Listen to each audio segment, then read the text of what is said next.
America, ఇరాన్ల మధ్య డీల్పై శుక్రవారం స్విట్జర్లాండ్లో సంతకాలు జరగనున్నాయి. America president Trump, Iran president పెజెష్కియాన్లు డీల్పై సంతకాలు చేయనున్నారు. ప్రస్తుతం ట్రంప్ G7 సమ్మిట్ కోసం ఫ్రాన్స్లో ఎవియన్ లే బొన్స్లలో ఉన్నారు. అయితే శాంతి చర్చలకు ముందు ఆయన ఇప్పటివరకు సుమారు 40 సార్లు ఇరాన్తో డీల్ కుదిరిందని బుకాయించారు. ఇరాన్పై విజయం సాధించామని గొప్పలు చెప్పారు. తీరా చూస్తే యావత్ ప్రపంచం ఇరాన్తో ట్రంప్ బలవంతంగా రాజీకి దిగొచ్చారని భావిస్తుంటే ఆయన సొంత పార్టీ రిపబ్లికన్ పార్టీ సభ్యులు కూడా డీల్పై తీవ్ర అసంతృప్తితో ఉన్నారు. మరి తాజా పరిణామాలపై ఆయన పార్టీకి చెందిన సెనేటర్స్ ఎలా స్పందించారో ఈ కథనంలో చూద్దాం.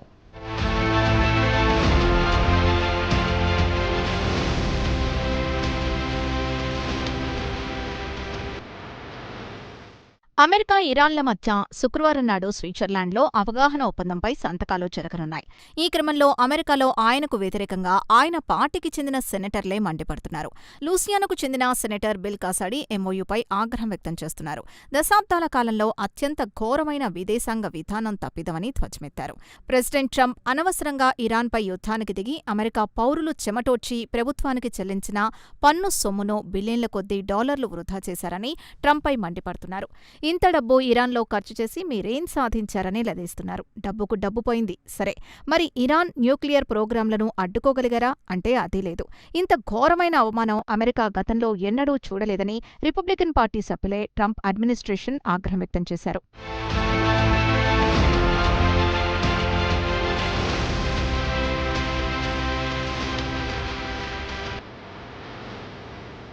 కాగా బుధవారం నాడు 14 పాయింట్లో మెమరాండమ్ ఆఫ్ అండర్స్టాండింగ్ లేదా ఎంఓయూపై సంతకాలు జరిగాయి. ఇరాన్ డిజిటల్గా సంతకం చేసిందని G7 సమ్మిట్ సందర్భంగా ట్రంప్ పలుమార్లు ప్రస్తావించారు. ఇక ఒప్పందంలో భాగంగా తక్షణమే శాశ్వతంగా ఇరుపక్షాలు మిలిటరీ ఆపరేషన్ని నిలిపివేయాలి. అలాగే లెబనన్లో ఇజ్రాయెల్ కూడా మిలిటరీ ఆపరేషన్ను నిలిపివేయాలని ఎంఓయూలో ఒక అంగీకారానికి వచ్చారు. ఇక ఈ 14 పాయింట్లతో ఇరాన్ హోర్ముజ్ జలసంధిని తెరవడానికి అంగీకరించింది. కాగా ఏడాది ఫిబ్రవరి 28వ తేదీన అమెరికా, ఇజ్రాయెల్ కలిసి ఇరాన్పై బంకర్ బస్టర్ బాంబులతో దాడులు చేసి Iran supreme leader Ayatollah Ali ఖమేనీతో పాటు ఇరాన్కు చెందిన రక్షణ మంత్రి, భద్రతా సిబ్బందిని లేపేసింది. ఆ రోజు నుంచి ఇరాన్ హోర్ముజ్ జలసంధిని మూసివేసింది. అలాగే యుద్ధంలో ధ్వంసమైన ఇరాన్ పునర్నిర్మాణానికి, అభివృద్ధికి $300 బిలియన్ నిధులు సమకూరుస్తామని ట్రంప్ హామీ ఇచ్చారు. బదులుగా ఒప్పందంలో భాగంగా ఇరాన్ అణ్వాయుధాల జోలికి పోమని హామీ ఇచ్చారు.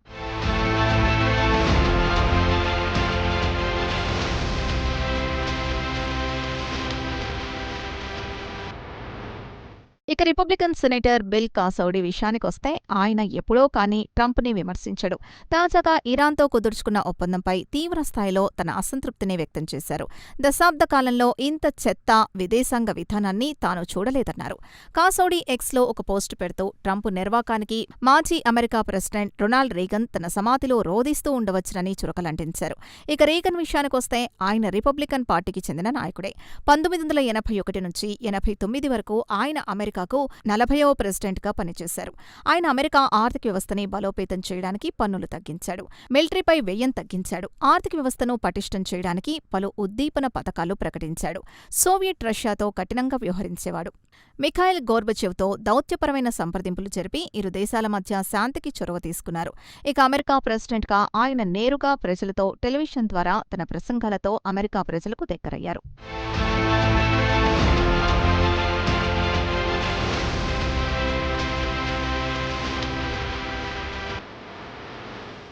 ఇక ఇరాన్ న్యూక్లియర్ కోరికలకు ట్రంప్ అడ్డుకట్ట వేయలేకపోయాడు. ఇక ఇరాన్కు ఈ యుద్ధంలో బాగా తెలిసొచ్చిన అంశం ఏంటంటే హార్మోజ్ జలసంధిని మోసేస్తే అన్ని దేశాలు దారికొస్తాయని తెలుసుకుంది. భవిష్యత్తులో కూడా హార్మోజ్ను దిగ్బంధం చేయదని గ్యారంటీ ఏదని కాసాడి ట్రంప్ని నిలదీశారు. ఇక కొత్త ఒప్పందం ప్రకారం అమెరికా బిలియన్ల కొద్దీ డాలర్లు వ్యయం చేసి బ్రాండ్ న్యూ ఇన్ఫ్రాస్ట్రక్చర్ నిర్మించి ఇరాన్కి ఇవ్వాల్సిన పరిస్థితి ఏర్పడిందని రిపబ్లికన్ సెనేటర్ వాపోయాడు. ఇక రిపబ్లికన్ పార్టీకి చెందిన కెంటకీ సెనేటర్ థామస్ మాస్సీ కూడా ఇరాన్ పునర్నిర్మాణానికి అమెరికా $300 బిలియన్ వ్యయం చేయడం పట్ల ఆశ్చర్యం వ్యక్తం చేశారు. అమెరికా కాంగ్రెస్ ఏడాదికి అమెరికా రోడ్లు, బ్రిడ్జ్పై చేసే వ్యయంతో పోల్చుకుంటే 5 రెట్లు ఎక్కువగాని ట్రంప్ అడ్మినిస్ట్రేషన్పై తన అక్కసును వెళ్లగక్కారు. ఇక నిక్కీ హెలీ కూడా ఇరాన్కు ఇంత భారీ మొత్తంలో బిలియన్ల కొద్దీ డాలర్లు వ్యయం చేసి కొత్తగా నగరం నిర్మించాల్సిన అవసరం ఏమొచ్చిందని నిలదీశారు.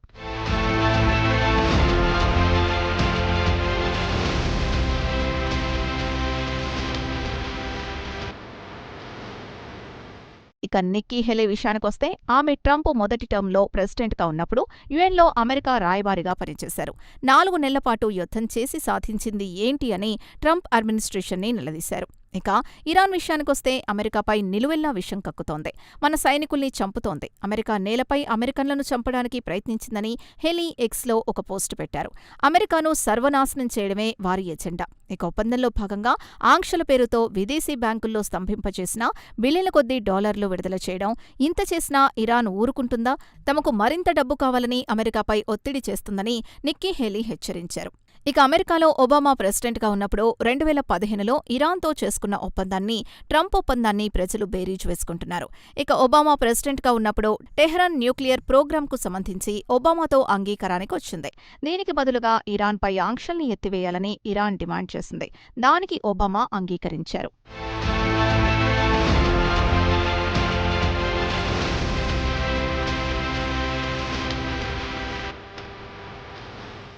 2015లో ఒబామా ఇరాన్తో చారిత్రాత్మక ఒప్పందం కుదుర్చుకున్నారు.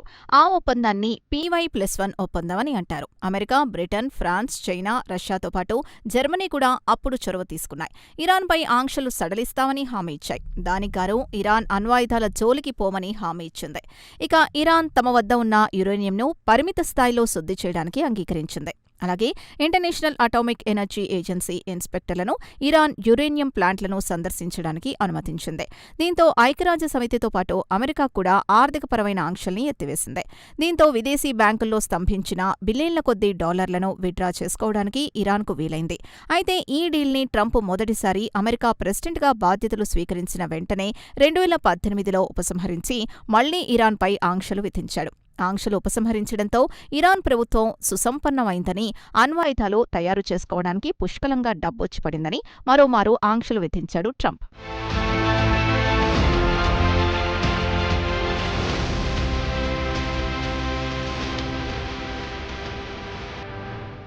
ట్రంప్ మొదటి టర్మ్లో వైస్ ప్రెసిడెంట్గా పనిచేసిన మైక్ పెన్స్ బుధవారం నాడు అమెరికా ఇరాన్ MOU గురించి ప్రస్తావించారు. ఒబామా ప్రెసిడెంట్గా ఉన్నప్పుడు ఇరాన్ అణు ఒప్పందంపై కాస్త రాజీకి దిగినా తర్వాత ట్రంప్ తిరస్కరించారు. మళ్లీ ట్రంప్ బుజ్జగింపు ధోరణి కనిపిస్తోందని కమెంట్ చేశారు. ఇక ట్రంప్ అడ్మినిస్ట్రేషన్ ఒప్పందంలో భాగంగా ముందు ఇరాన్ వద్ద ఉన్న న్యూక్లియర్ ప్రోగ్రాంని పూర్తిగా ధ్వంసం చేయాల్సిందని, అలాగే ఇరాన్ టెర్రరిస్టులకు మద్దతివ్వడం మానుకోవాలని గట్టిగా వార్నింగ్ ఇచ్చారు. హోర్ముజ్ను తెరిపించాలని పెన్స్ తన అభిప్రాయాన్ని వ్యక్తం చేశారు. లేదంటే తమ సైనికుల్ని పంపించి ఇరాన్ను పూర్తిగా నేలమట్టం చేసి రావాల్సిందని ఆయన ఎక్స్లో సూచించారు. అయితే ట్రంప్కు మద్దతుగా టెక్సస్ సెనేటర్ టెడ్ క్రస్ MOUను సమర్థించారు. ఒబామా డీల్ కంటే ఇదే బెటర్గా ఉందన్నారు. అయితే ఇరాన్కు పెద్ద ఎత్తున నిధులు సమకూర్చడం పట్ల ఆయన తన అసంతృప్తిని వ్యక్తం చేశారు. తమ ప్రెసిడెంట్ని మాత్రం విజయం సాధించి రావాలని కోరతానని, వారి మిలిటరీని ధ్వంసం చేశాం. ఇరాన్ పునర్నిర్మాణానికి నిధులు ఎందుకివ్వాలని ఆయన ట్రంప్ అడ్మినిస్ట్రేషన్ని ప్రశ్నించారు. మొత్తానికి రిపబ్లికన్ పార్టీతో పాటు అమెరికా ప్రజలు కూడా ఇరాన్కు $300 బిలియన్, ఇండియన్ కరెన్సీ ప్రకారం చెప్పుకోవాలంటే సుమారు 30 లక్షల కోట్లు ఎందుకివ్వాలని నిలదీస్తున్నారు. మరి దీనికి ట్రంప్ అమెరికా ప్రజలకు ఎలా సర్ది చెబుతాడో వేచి చూడాల్సిందే.